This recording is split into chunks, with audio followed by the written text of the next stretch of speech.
When you hear the word caffeine, what's the first thing that pops into your head? I know some of you are probably thinking about coffee or tea, maybe even an energy drink. Personally, I know I love a sugar-free Red Bull, specifically the peach one. Not that any of you asked, but my point being that most of us consume caffeine in one way or another. When I started researching this topic, I came across a study by Professor Peter Rogers at the University of Bristol, and it explained a lot about how caffeine affects the brain and the body in everyday life.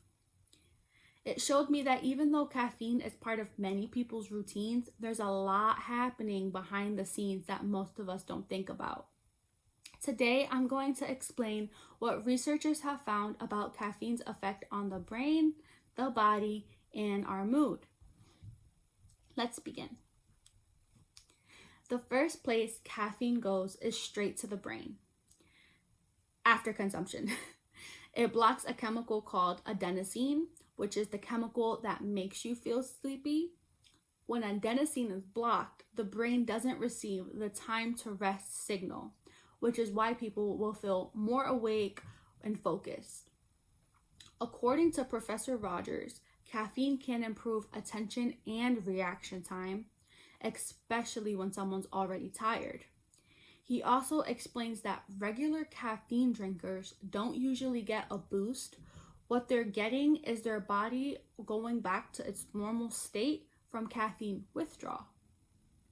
I thought that was interesting when I first learned that. So it really does show how the brain can adapt to caffeine over time. Now that we've covered the brain, let's take a look at what caffeine does to the rest of our body. It doesn't just affect our brain, it affects our whole entire being. Caffeine can increase your heart rate, speed up your digestion, and create a temporary increase in energy. An article published by the journal Nutrients explains that caffeine can also improve physical performance because it slightly increases your metabolism. This is why some athletes will use caffeine before workouts or competitions. Think of pre-workout, think of Celsius or Ghost, anything like that. However, the body can also react in other ways. High amounts of caffeine can cause jitters, shaking, and difficulty sleeping. Some people even experience stomach discomfort because caffeine increases acid in the stomach.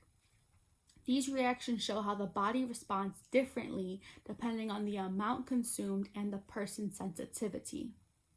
Now let's take a look at how caffeine affects mood and long-term health.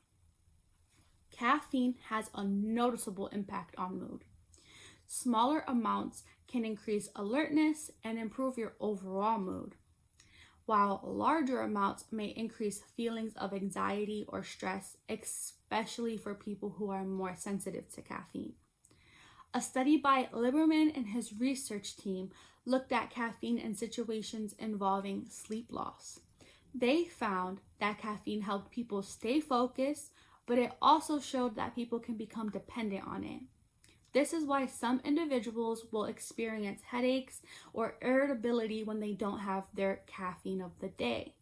That's their body saying that it adapted to its regular intake and causing symptoms because they haven't had it. Some researchers suggest that moderate caffeine use may have long-term benefits for the brain. I think I read somewhere Alzheimer's. Shocker, while high amounts may increase stress levels.